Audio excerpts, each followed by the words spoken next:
ఈ ఏడాది 4 రాష్ట్రాలు ఒక కేంద్రపాలిత ప్రాంతానికి అసెంబ్లీ ఎన్నికలు జరగనున్నాయి.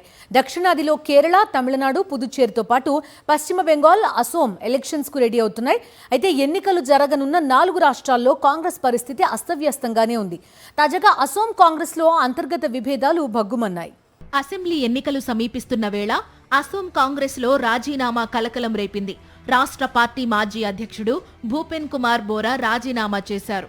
పార్టీ అధినాయకత్వం తనను పట్టించుకోవడం లేదని, రాష్ట్ర యూనిట్లో తగిన ప్రాధాన్యత ఇవ్వడం లేదంటూ ఏఐసీసీ చీఫ్ ఖర్గేకు రాసిన లేఖలో ఆవేదన వ్యక్తం చేశారు.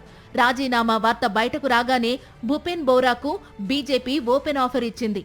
ఆయన కమల దళంలో చేరితే తగిన గౌరవం ఇస్తామంటూ స్వయంగా ప్రకటన చేశారు అసోం సీఎం హిమంత బిశ్వ శర్మ. 2021 నుంచి 2025 వరకు అసోం కాంగ్రెస్ అధ్యక్షుడిగా పనిచేశారు భూపెన్ బోరా. గతేడాది ఆయన స్థానంలో గౌరవ్ గొగోయ్ రాష్ట్ర పార్టీ చీఫ్ గా బాధ్యతలు అందుకున్నారు. అప్పటి నుంచి పార్టీలో తనను సైడ్ లైన్ చేశారనే అసంతృప్తితో ఉన్నారు బోరా. దీంతో రాజీనామా అస్త్రం సంధించారు. దీనికి హస్తం హైకమాండ్ స్పీడ్ గానే స్పందించింది. గౌరవ్ గొగోయ్ స్వయంగా భూపెన్ ఇంటికి వెళ్లి చర్చలు జరిపారు. రాహుల్ గాంధీ కూడా మాట్లాడి బుజ్జగించే ప్రయత్నం చేశారు. దీంతో ప్రస్తుతానికి తన రాజీనామా నిర్ణయాన్ని హోల్డ్లో పెట్టారు భూపెన్ బోరా. राहुल गांधी जी के साथ भी इनकी बात हुई. दिन में आदरणीय केशव वेणुगोपाल जी के साथ भी भूपेन बोरा जी की बात हुई है. तो हम सब में जो बेचैनी है और हम सब जो तहे दिल से भूपेन बोरा जी को हमने अपना इस्तीफा पत्र वापस लेने के लिए जो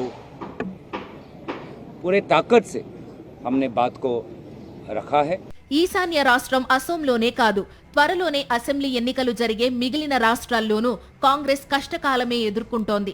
తమిళనాట సీట్ల సర్దుబాటు, పవర్ షేరింగ్ విషయంలో డీఎంకేతో ఏకాభిప్రాయం కుదరలేదు.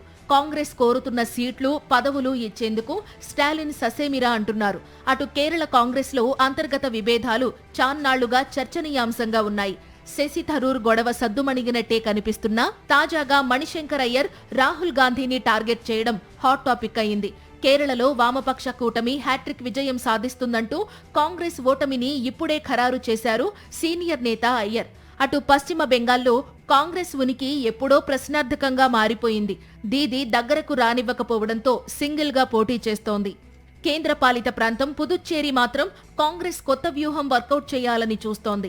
డీఎంకేతో విభేదాల నేపథ్యంలో టీవీకేతో జట్టుకట్టి యూటీని గెలవాలని ఆశిస్తోంది. ఎన్ఆర్ కాంగ్రెస్ తో చర్చలు విఫలం కావడంతో ప్రస్తుతానికి పుదుచ్చేరిలో ఒంటరిగానే పోటీకి సిద్ధమవుతోంది విజయ్ పార్టీ. మొత్తం మీద ఎన్నికలు జరిగే అన్ని చోట్ల కాంగ్రెస్ పరిస్థితి అస్తవ్యస్తమే. పొత్తుల కోసం పడిగాపులు కాయడమే.